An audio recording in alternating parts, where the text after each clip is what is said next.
Water resources. देखिए इससे पहले हमने 2 चैप्टर्स कंप्लीट कर लिए हैं, resources and development and forest and wild life resources. ये 2 चैप्टर्स थे, इनको हम कवर कर चुके हैं। ये है chapter number 3।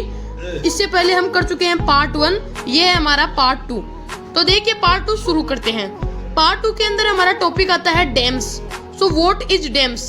A dam is a barrier across flowing water that retards the flow of water. एक डैम होता है अपना, वो वाटर के फ्लो को रोकता है, यानी कि पानी का अगर लगातार बहाव हो रहा है, यानी वाटर अगर लगातार फ्लो कर रहा है तो उस वाटर को रोका जाता है डैम बनाकर, ठीक है, सीमेंट का डैम बनाकर या फिर पत्थरों से बनाकर।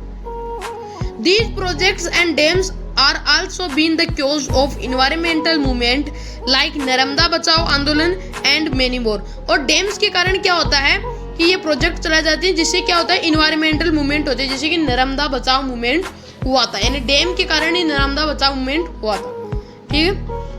अब एक नोट पॉइंट आ जाता है, बीच बीच में मैं नोट पॉइंट बताऊंगा आपको जो कि बहुत इंपॉर्टेंट है, तो नोट पॉइंट आप जरूर देखना।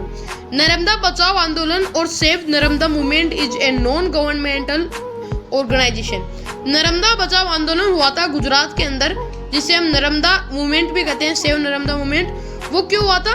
वो नर्मदा नदी है उसे बचाने के लिए हुआ था। वो एक नॉन गवर्नमेंटल ऑर्गेनाइजेशन था, जिसे हम NGO भी बोलते हैं, ठीक है।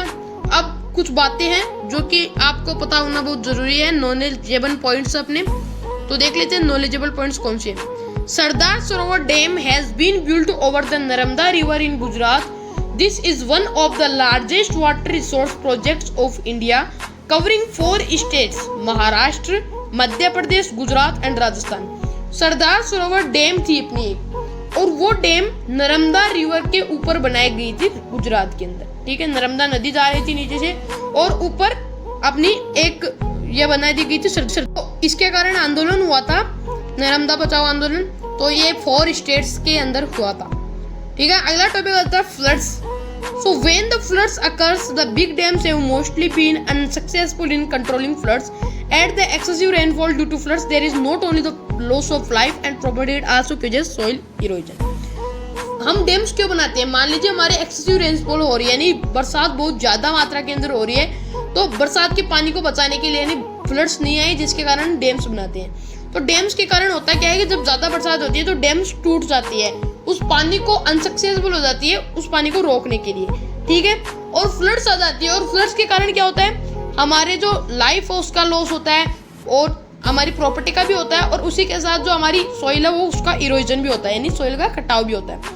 अगला बात आती है रेन वाटर हार्वेस्टिंग की। This is a method of collecting rain water in underground tank. Roof top rain water harvesting was commonly practised to store drinking water, particularly Rajasthan. ये एक पानी को कलेक्ट करने का मेथड है। जब बारिश का पानी होता है उसे कलेक्ट किया जाता है, मतलब कोई भी घर है, घर के ऊपर उस पानी को कलेक्ट किया जाता है, फिर नीचे निकाल दिया जाता है। तो उस पानी को हम ड्रिंकिंग या फिर बहुत से काम के लिए यूज में लेते हैं। ये राजस्थान के अंदर होता है। The rain water is used in irrigating field and also used in dry day और scarcity. The rain water is stored in the tanks. जो पानी है बरसात का जो हम स्टोर करते हैं वो फील्ड को इरिगेट करने, यानी फसल को इरिगेट करने के लिए, और जो गर्मियों का सीजन होता है उसके अंदर यूज के लिए किया जाता है, और स्कैर्सिटी यानी जब पानी की कमी हो जाती है तब यूज में लिया जाता है। जो रेन वाटर है उसको हम टैंक्स के अंदर स्टोर करके रखते हैं, और जो पानी है वो मान लीजिए वो बरसात बरस रही है तो बरसात हमारी रूफ टॉप यानी छत होती है, उस छत के ऊपर फैल जाता है और उसको फिर यूज कर लिया जाता है।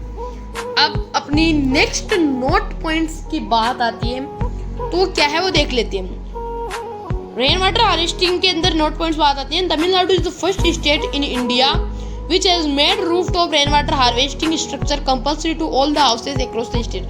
तमिलनाडु पूरी इंडिया के अंदर केवल एक ही स्टेट है जिसने कि रूफटॉप रेन वाटर हार्वेस्टिंग सभी जनों के लिए कंपलसरी कर दिया है, यानी कि रूफटॉप रेन वाटर हार्वेस्टिंग सभी के पास होना ही चाहिए। यानी कि रेन वाटर होता है, यानी बरसात का पानी होता है, उसे यूज करने के लिए और यूटिलाइज करने के लिए, यानी पहले तो उसे उसको कलेक्ट कीजिए और फिर यूज कीजिए।